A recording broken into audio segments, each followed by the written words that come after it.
Donc, vous avez un nouvel art de Dragon Ball Super pour moi?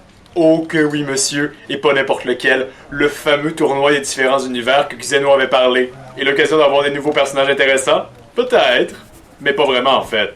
Vous commencez à bien me connaître, monsieur. Pour le meilleur, mais surtout le pire.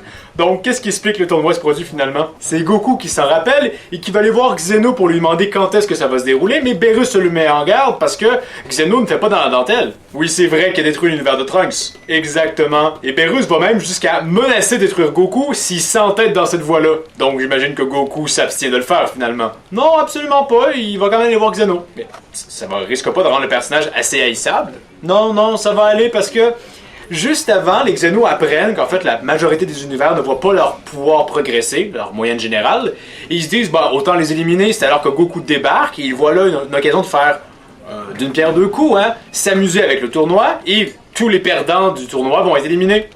Ok, mais je suis pas sûr de comprendre la pertinence de faire paraître Goku pour un parfait crétin. Bah, c'est la sauce super que tout le monde aime. Oui, mais en êtes-vous vraiment sûr? Non, bah je me disais aussi.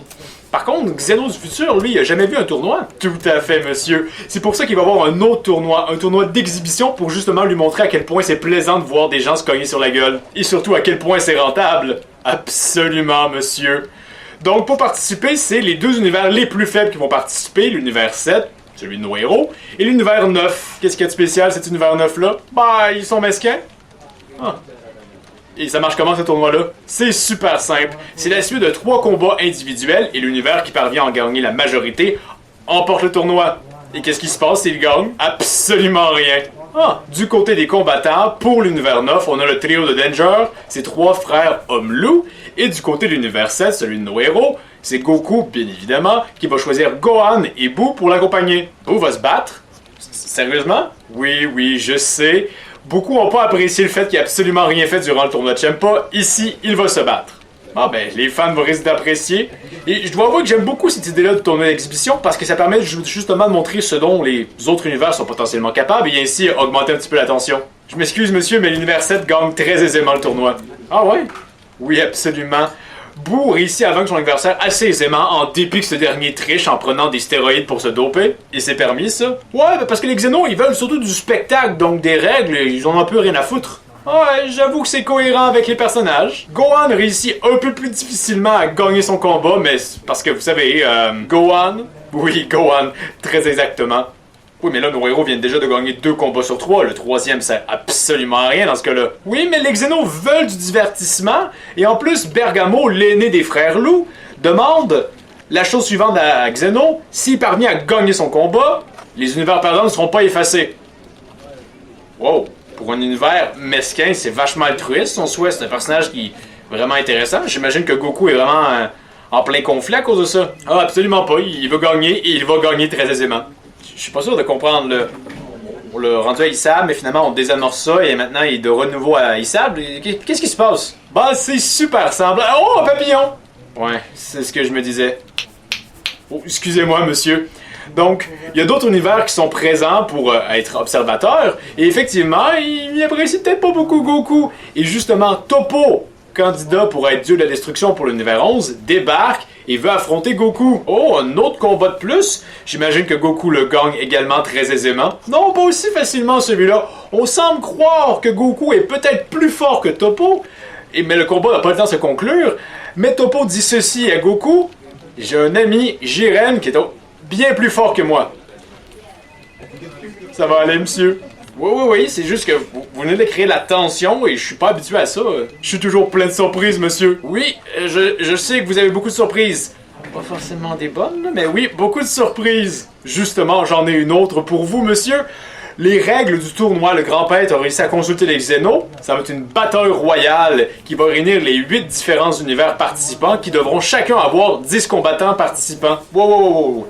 Vous avez déjà bien la misère à gérer moins de 10 personnages. En gérer 80, je pense que c'est peut-être un peu trop ambitieux. Oui, mais le marketing va être super facile à faire. Ouais, c'est vrai que vu comme ça. Également, il y a d'autres règles. Par exemple, il faut sortir l'adversaire du ring pour gagner. On n'a pas le droit à des accessoires et etc. On ne peut pas également voler. Et également, il y a aussi une limite de temps. On vient juste établir que les Xenos n'en ont rien à battre des règles. Et ici, il y en a une tonne. Je suis pas sûr de comprendre pourquoi. Ah ben c'est super... Oh, un autre papillon! Ah, excusez-moi encore, monsieur. Donc c'est ça, il y a ce gros tournoi-là et nos héros ont environ moins de 48 heures pour s'y préparer. Mais vous le savez, dans Dragon Ball, les entraînements, c'est quelque chose d'important.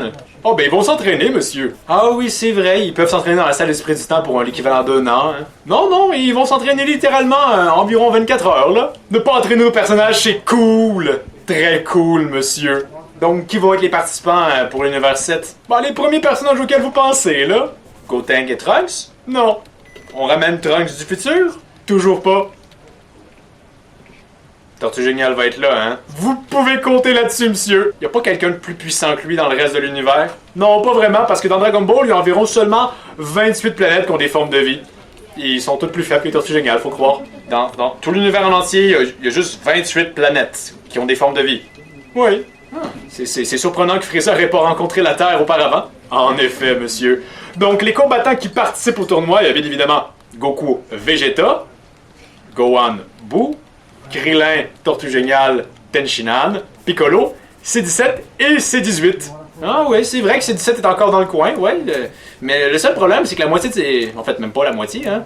8 sur 10 de ces personnages-là sont ô combien à la ramasse comparé à Goku et à Vegeta. Ah non, inquiétez-vous pas. Chaque personnage va avoir des petits moments dédiés à eux, histoire de montrer les progrès qu'ils ont faits. On parle de quel genre de progrès, là? Ben, vous savez, Krillin qui est capable de tenir un échange de Kamehameha avec Goku en Super Saiyan Blue.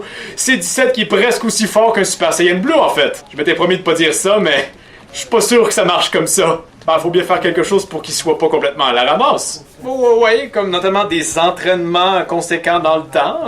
Ouais, c'est... Oh, un troisième papillon! Oh, excusez-moi, monsieur.